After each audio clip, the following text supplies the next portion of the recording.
عمران صاحب اس دن میں نے ایک بیان دیا، میں اس پہ تھوڑا رنجیدہ ہوں اگر عمران صاحب کا دل دکھا۔ میرا متن یہ تھا، ان کی ذاتی زندگی پہ مجھے اٹیک نہیں کرنا چاہیے تھا کیونکہ میں ان کی روحانیت نے مجھے ایک میسج دیا۔ ہر ایک کی زندگی میں کمی پیشی ہوتی ہے، ہمارے اندر بھی ہیں، کوئی تنظیم سازی میں پھنس گئے، کوئی ننگے پکڑے گئے، کوئی ننگے ہوتے ہوتے پکڑے گئے، تو اس کا ذاتی معاملہ، اگر ہم اس کے ذاتی معاملے پہ اٹیک کریں گے تو پھر اپنوں کو کہاں لے کے جائیں گے؟ گاند ہر طرف ہے بھائی صاحب، مقابلہ سیاست کا سیاست سے دینا چاہیے۔ اگر وہ بندہ اس پہ انگلی اٹھا سکتا ہے جس کا اپنا کردار جو ہے وہ اتنا صاف ہو، وہ اس کو کہے کہ ہم کس منہ سے کہیں، ہم نہیں، تو پھر جب میں بات کرتا ہوں تو مجھے لوگ پیغام دیتے ہیں بھائی جی وہ اس کے بارے میں کی خیال ہے، پھر آنکھیں شرم سے جھک جاتی ہیں۔ میں کہ یار وہ ذرا تنظیم سازی اوپر سے ہو گئی تھی۔ اچھا بھائی، میں آپ کو ایک بات بتائیے، آپ مجھے پکڑ لیں، یہ بتائیں حمزہ شہباز کیوں ناراض ہے؟ جی حمزہ میرا چھوٹا بھائی ہے، تو آپ نے وہ ناراض نہیں، وہ مجھ سے نہیں ناراض، وہ کسی سے ناراض نہیں، لیکن وہ غائب ہیں۔ یار ذرا اتنے جیلیں کاٹی، یہ میرے اوپر تو پابندی نہیں، میں بھی دل کرتا تھا جاؤں گھوموں پھروں، تو باقیوں نے بھی کاٹی ہے۔ وہ پنجاب میں اپوزیشن لیڈر تھے اور غائب تھے اعتماد کے ووٹ میں۔ آ جائیں گے یار، آ جائیں گے، ہاں ابھی بھی ویسے نہیں آ رہے، راضی کر لیں گے؟ چلے میں ان کو کہوں گا آ جائیں گے، آپ کے کہنے پہ آ جائیں گے؟ میں بڑا بھائی ہوں یار۔ آپ خود کو پارٹی میں کس جگہ پہ دیکھتے ہیں؟ بھائی صاحب میں کسی جگہ پہ نہیں دیکھتا اپنے آپ کو، نہ میں کبھی زندگی میں خواہش کی ہے۔ اگر میں اپنی خواہشوں کا غلام ہوتا تو آپ آج چیف سیکرٹری کم از کم خیبر پختونخوا ہوتا، مجھ سے جونیئر ہیں، فوج میں ہوتا تو کم از کم میں میرے ساتھ کے کور کمانڈر ہیں، میجر جنرل ہیں، بریگیڈیئر ہیں۔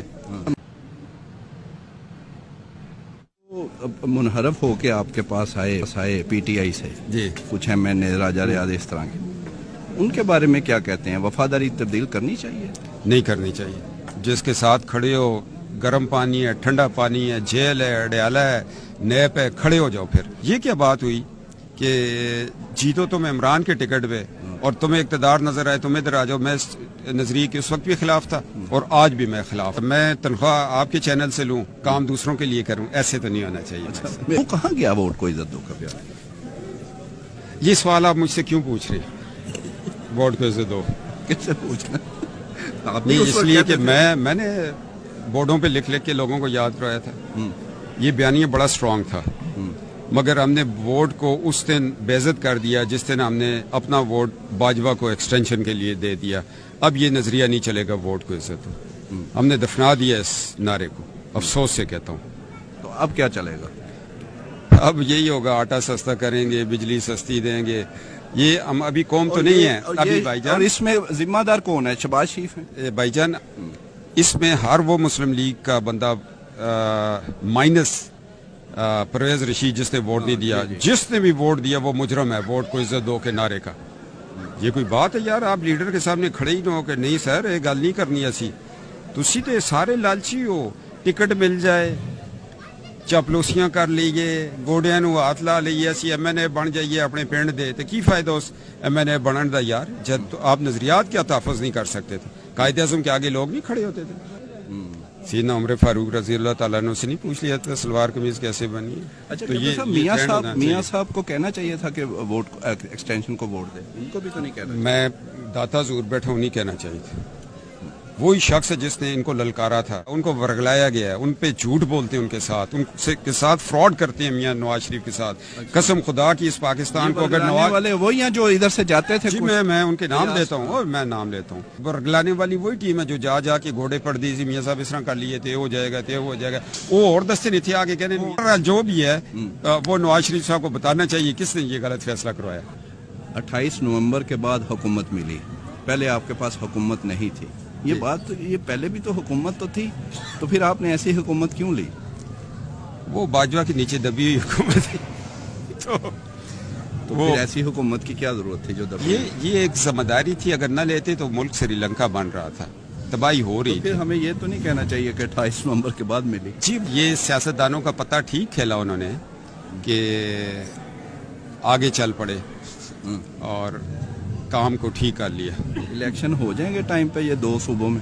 نہیں ہونے چاہیے، ہمارے صوبے کے حالات ہیں، آپ الیکشن کروائیں گے، اربوں روپیہ جو ہے الیکشن پہ لگے گا. تو پہلے بھی لگتا ہے. تو پھر آج حالات دیکھ لیں نا، ڈالر پھر 300 کو جاتا ہے نا. بات تو یہ. تو پھر اکتوبر میں بھی الیکشن نہیں ہوں گے؟ میں تو کہتا ہوں آپ اکٹھے 2025 میں کروائیں، اکانومی کو سیدھا کریں. مفتاح اسماعیل کو آپ نے ناراض کر دیا، وہ بھی تو کام کر رہے تھے. مفتاح میرا بھائی ہے، میں اس کے بارے میں کچھ نہیں کہوں گا. میں نے ناراض نہیں کیا. میں تو مفتاح نے کہا کہ صفدر 58 کا ہو گیا ہے، تو میں نے کہا تمہیں کس نے بتایا؟ تو میں نے کہا میں نے ریزائن نہیں کر دیا. میں کہا ایک بھائی کا دل نہ دکھے، تو میں نے یوتھ کو چھوڑ دیا. شاہد خاقان عباسی وہ بہت عظیم انسان ہے، شاہد خاقان عباسی.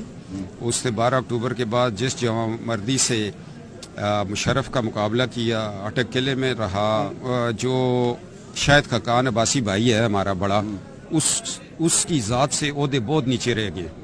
اس کو عہدوں کی ضرورت ہی نہیں ہے. وہ اپنی ذات میں ایک لیڈر ہے اور وہ عہدے تقسیم کرنے والا ہے. عمران صاحب اس دن میں نے ایک بیان دیا، میں اس پہ تھوڑا رنجیدہ ہوں. اگر عمران صاحب کا دل دکھا، میرا متن یہ تھا، ان کی ذاتی زندگی پہ مجھے اٹیک نہیں کرنا چاہیے تھا، کیونکہ میں ان کی روحانیت نے مجھے ایک میسج دیا.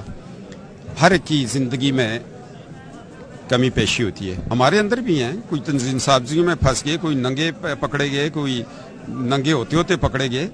تو اس کا ذاتی معاملہ، اگر ہم اس کے ذاتی معاملے پہ اٹیک کریں گے تو پھر اپنوں کو کہاں لے کے جائیں گے؟ گاند ہر طرف ہے بھائی صاحب. مقابلہ سیاست کا سیاست سے دینا چاہیے.